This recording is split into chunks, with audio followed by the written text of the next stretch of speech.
Well, here's what we're doing. Crossing over, following God into the unknown. We are teaching through the Old Testament book of Joshua. Today, we get to chapter 7 and chapter 8. Does anybody remember what happened last chapter in chapter 6? I'll give you a little hint. This. Jericho, Jericho, Joshua fought the battle of Jericho, and the walls came tumbling down. You know, sometimes when I walk outside of a building or a store, it's like I can kind of forget, where did I park? But somehow I remember every single word to that song. It like sticks. Joshua fought the battle of Jericho. And Jericho, it was the biggest, strongest, and most dominant fortified city in the region. And Joshua, he had the worst battle plan in the history of battle plans. Here's what it was. Chapter 6, verse 3 tells us his battle plan. He said, march around the city once with all the armed men. Do this for 6 days. Have 7 priests carry the trumpets of ram's horn in front of the ark.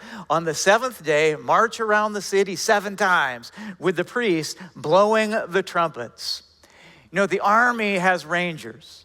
The Navy has SEALs. Well, ancient Israel, they apparently had power walkers. That's what they did. And it worked. It worked. It worked because this wasn't Joshua's plan. This was God's plan. Joshua, he simply obeyed. It's a whole lot easier to believe in God than to actually trust God. Spiritual maturity isn't measured so much by what we know. It's measured more by how much we obey. Allowing the Holy Spirit to lead you and to live through you, even when, especially when, we're up against a wall. Well, that's chapter 6. Israel won. Jericho fell. It was a stunning upset. It was a historic victory. They now had all the momentum. What's up next? Chapter 7, verse 2. Now Joshua sent men from Jericho to Ai. Time out. I can see that is spelled A-I.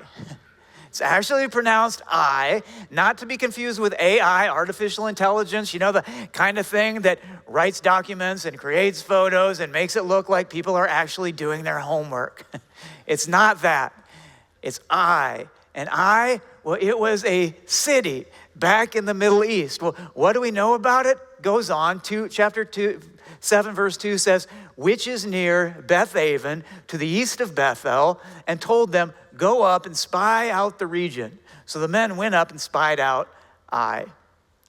See, Ai, after witnessing, they heard what had happened in Jericho. Nobody wanted to be Ai. They were next. What do we know about the city of Ai? Well, we know this. It was small. It was really small.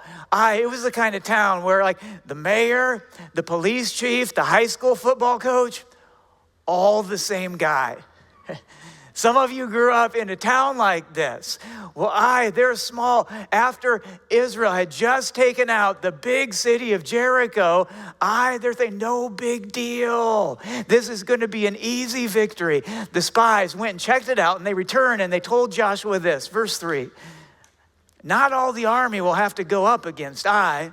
Send 2,000 or 3,000 men to take it, and do not weary the whole army, for only a few people live there. This was such a mismatch, they didn't even send the whole army. And as they approached this city of Ai, something happened. Next verse, verse 4. So about 3,000 went up, but they were routed by the men of Ai, who killed about 36 of them. They chased the Israelites from the city gate as far as the stone quarries and struck them down on the slopes. They lost. After taking down Jericho, they lost. The undefeated army of Israel lost at Ai. And that loss is actually a generous interpretation. How did the Bible put it? Routed. routed. They got blown out. In the wake of defeat, Joshua and the Israelites, they were afraid. Verse 5, they chased the Israelites from the city gate as far as the stone quarries and struck them down on the slopes. Why? What happened?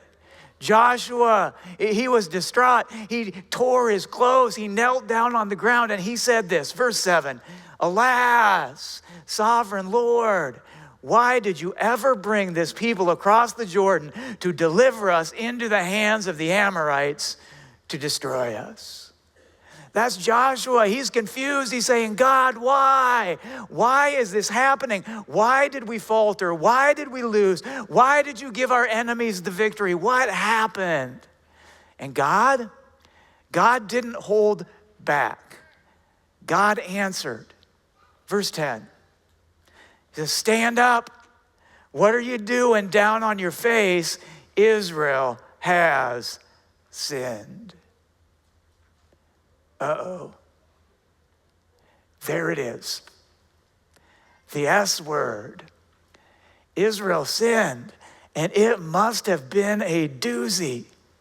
What did they do?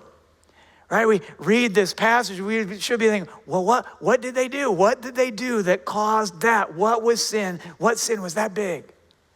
Maybe they started worshiping golden calves again. No. Well, maybe they took the Lord's name in vain. No. Well, maybe they didn't silence their phones during the worship service. Just messing with you. Wasn't that either. Here's what it is. The Bible tells us what they did. Verse 11 says, they have taken some of the devoted things, they have stolen, they have lied, they have put them with their own possessions. See, they took some of the things from Jericho, and God had specifically told them not to do that, but they did it anyway. God, he wanted to point out who the guilty party was, and so he has Joshua line everybody up. And here's the big question. Who was it? Who did it? Who was the one who sinned? And then Joshua says, tribe of Judah, take one step forward. If you're in the tribe of Judah, you're like, uh-oh. Next thing that happens, he said, oh, clan of Zerah, you guys take another step forward. And he said, family of Zimri, we're down to a small group of people. He said, you guys take a step forward. So here are the people in Zimri's family, just a handful of people. They're sweating bullets. And then we get this, verse 18. Joshua had his, that's Zimri's family, come forward man by man. And Achan, son of Carmi, the son of Zimri, the son of Zerah, of the tribe of Judah, was chosen. That's actually kind of surprising, because here's what that's telling us. It was one dude. It was just one dude. So here's my translation of this verse. One knucklehead can jack the whole thing up. All right, we live this. How many of you work with this person? Anybody sitting next to this person? Maybe. I'll give you an example of how this dynamic works. I'll do it this way with these.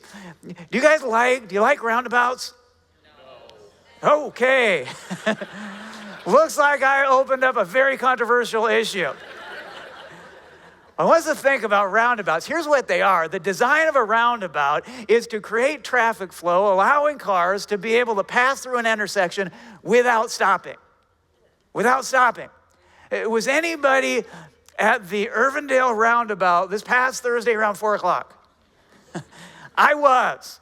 And I was there for a long time. There was this one guy who I think he thought that the roundabout was a four-way stop. Every single merge, this guy, he stopped fully, completely. Every single merge. You know what that did to me? It raised my blood pressure. I mean, this one guy jammed the whole thing up. I think that's what we're getting in here. It only takes one knucklehead to jack the whole thing up. And we get his name, right? In Joshua chapter 7, well, it's this guy, it's Achan. So after Achan gets called out, he fesses up. Verse 20, Achan replied, it is true. I have sinned against the Lord, the God of Israel. This is what I have done. When I saw in the plunder a beautiful robe from Babylonia, 200 shekels of silver, and a bar of gold weighing 50 shekels, I coveted them and took them. Well, I did the math. In today's market, the sum total of Achan's crime, just under $7,000. Now, when most people, do something along that level, first offense, they're going to get community service. Achan, that's not what he got. When Achan did that, he got this. Verse 25, then all Israel stoned him. And after they had stoned the rest, they burned them. Come across a passage in the Bible like this, in my mind, ask the question, what's going on here? This doesn't seem fair. Does it fit the crime? What's the big deal? Well, here's what I think the Lord wants us to see here. Joshua chapter 7, it's a poignant portrait of sin, of what it does, of how it works, of what it is. So let's walk through that with this passage. Here's the first thing in Joshua 7 we can discover that sin does. We'll rationalize. Like Achan, we have this inclination to rationalize things because we want things. We all have the capacity to spin the narrative to justify it. Well, the gold and the silver, it was just sitting there. If I don't take it, somebody else will. Or maybe they could rationalize that saying, if I didn't take it, it was just going to go to waste. If I didn't take it, it was just going to get destroyed. Or what I did was actually good for the environment. Reduce, reuse, recycle. I was just recycling. Do you know this game? Do you play this rationalization game? I do. I think I'm actually pretty good at it. We can think things like, well, it's just this one time. This is just a little thing. What harm would it possibly do? How could this possibly offend God? I'm not impulse buying. I'm just stimulating the economy. That's what I'm doing. It's not gossip. It's just a prayer request. You and I, we may be able to rationalize it, but Joshua chapter 7, God is saying it doesn't matter. It doesn't matter if you're able to rationalize it. It doesn't matter if you're able to justify it, because if it is contrary to the way of the Lord, it will cause damage. Romans chapter 6, verse 23, read this with me. Here's what it says. The wages of sin is death. Yeah. Wages of sin is death, and I don't think that's just referring to physical death. That's part of it, but that's not all of it. There's death of integrity. There is death of character. There is death of contentment. There's death of a relationship. There's death of a trust. There's the death of a preferred future. There's the death of identity. There's the death of potential. There's the death of inner peace. Maybe not today, maybe not tomorrow, but someday. The wages of sin haven't been reduced because of inflation. It may seem harmless, but Joshua 7, God is telling us somehow, some way, someday, it's not good for you. Another thing Joshua 7 tells us about sin is this one. It tells us, well, it's overrated. Verse 21. When I saw in the plunder a beautiful robe from Babylonia, 200 shekels of silver and a bar of gold weighing 50 shekels, I coveted them and took them. They are hidden in the ground inside my tent with the silver underneath.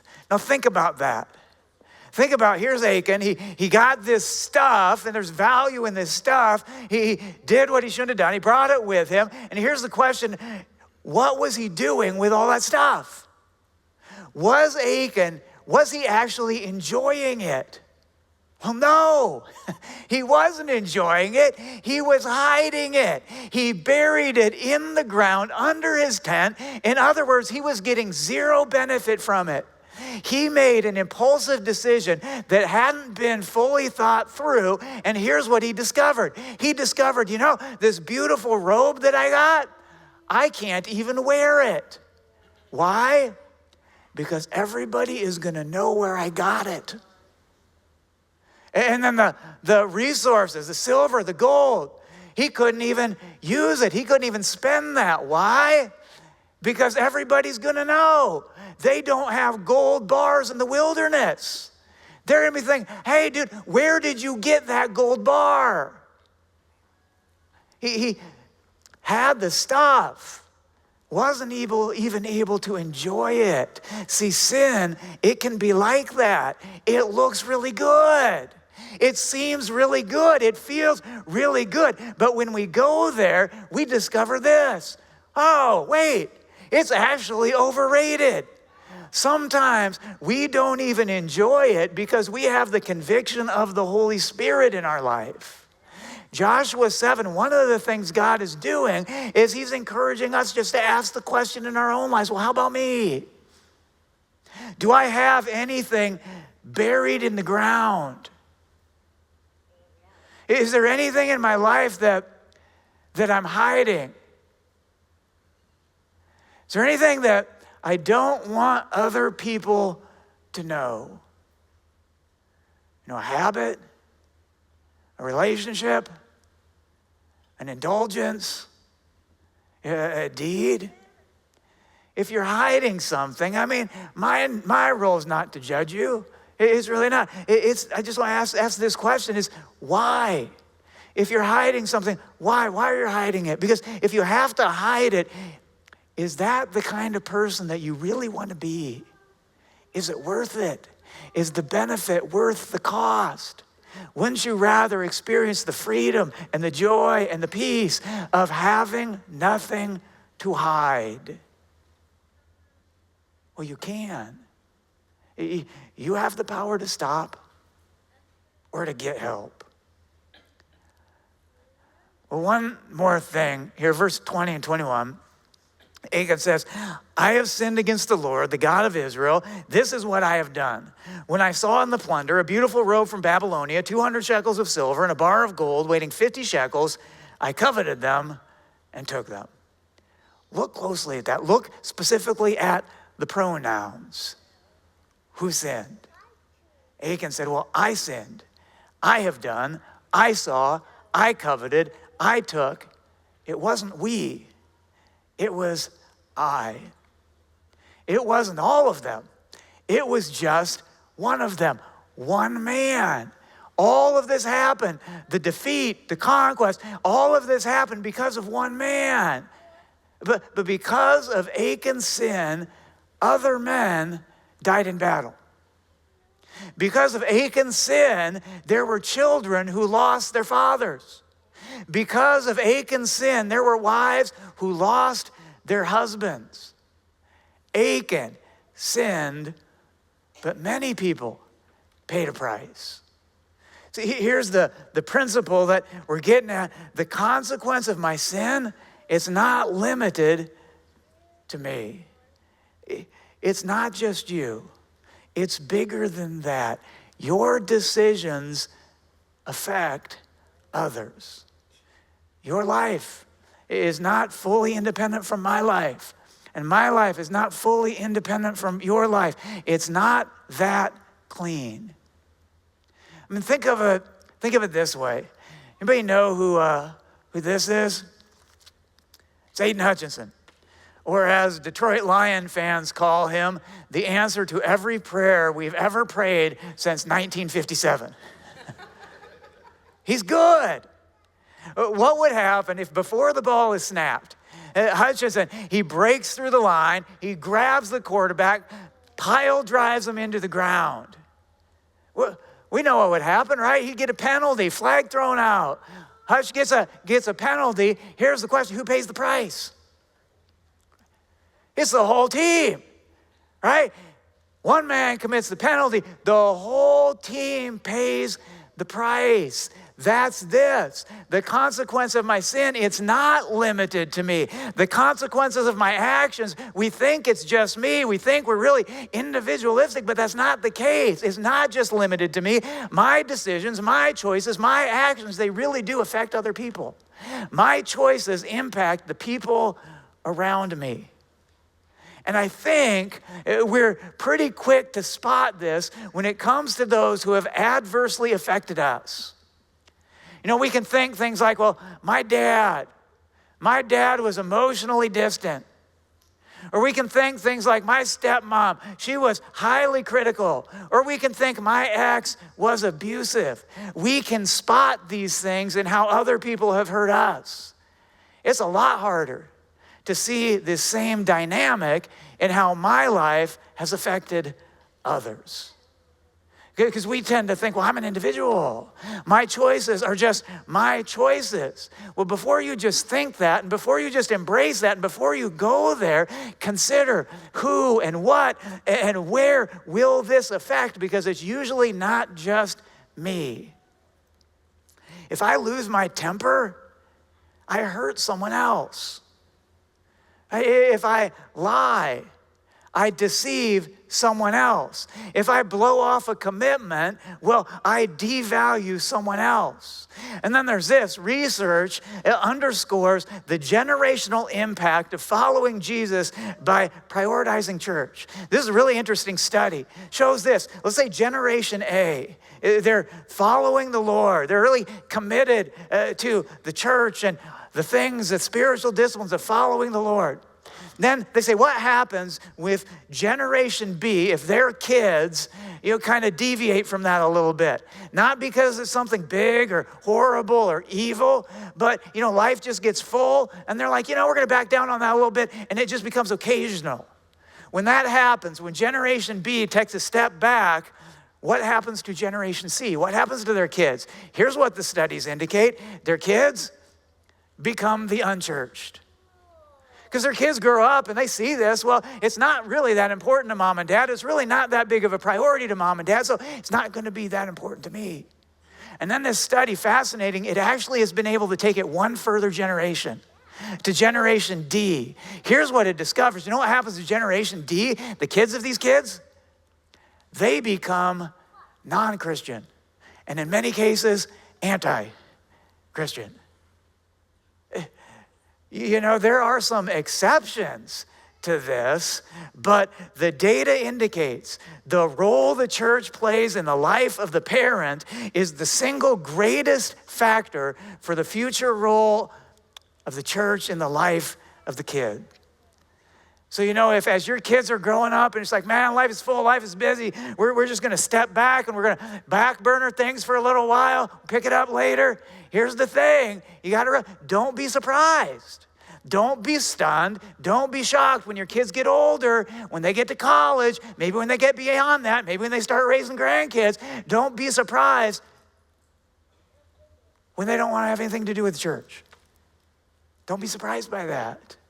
See, here's what we're seeing. It's not just about you.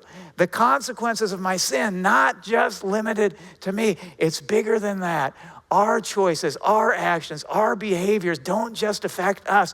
They affect the people around us. They affect the generations after us. Don't just think about you. Consider them.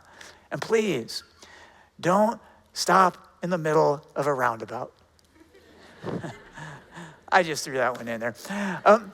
Here's the thing, church, I realize this subject, it's like, we're talking about sin here, it's kind of heavy. I realize this is not everybody's favorite subject, and I want to just name this. It's not my favorite subject either. Am I allowed to say that? Because it's true, it's not my favorite subject. This, chapter 7, not my favorite chapter in the book of Joshua, not my favorite chapter in the Old Testament, but it reminds me of what we are committed to doing together, and it's this: we believe that the Bible is different.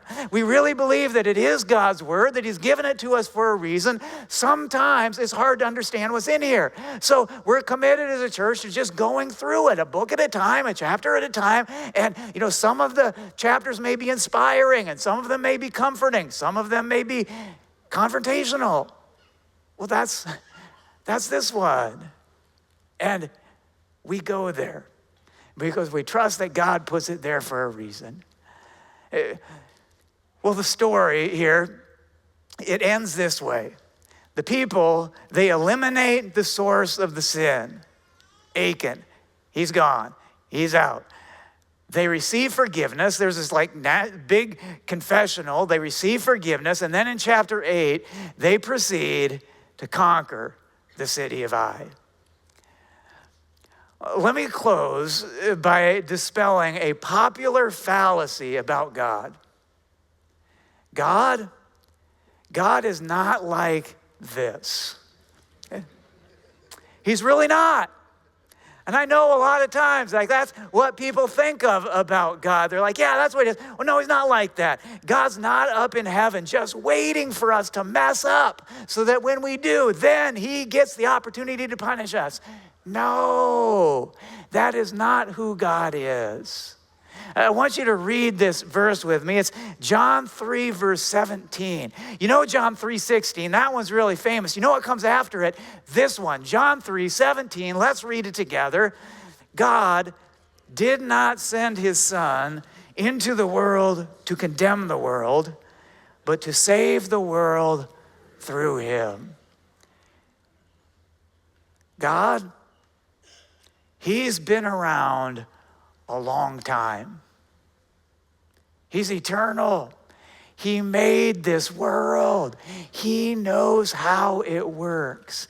He knows what causes pain. He knows what causes hurt. He knows what causes wounds. He loves us, and he doesn't want us to get hurt. God's commands, they aren't God trying to keep us from experiencing full life. It's God showing us the path to life. Because the same God who created us, he knows what damages us. The same God that loves us, he knows what hurts us. The same God who designed our life knows how it best works. So when God says things like, well, don't do this and don't go there, that's not because he's holding something good back from us. It's because he can see things that we cannot see. He's good. He wants to help us. He wants to protect us. He wants to guide us. And he gives us his Spirit saying, I've got the power you need. And he gives us his word, the Bible. He says, I've got the wisdom you need. And he shows us his ways, saying, I'm not trying to keep you from full life. I am leading you into it. Trust and follow me.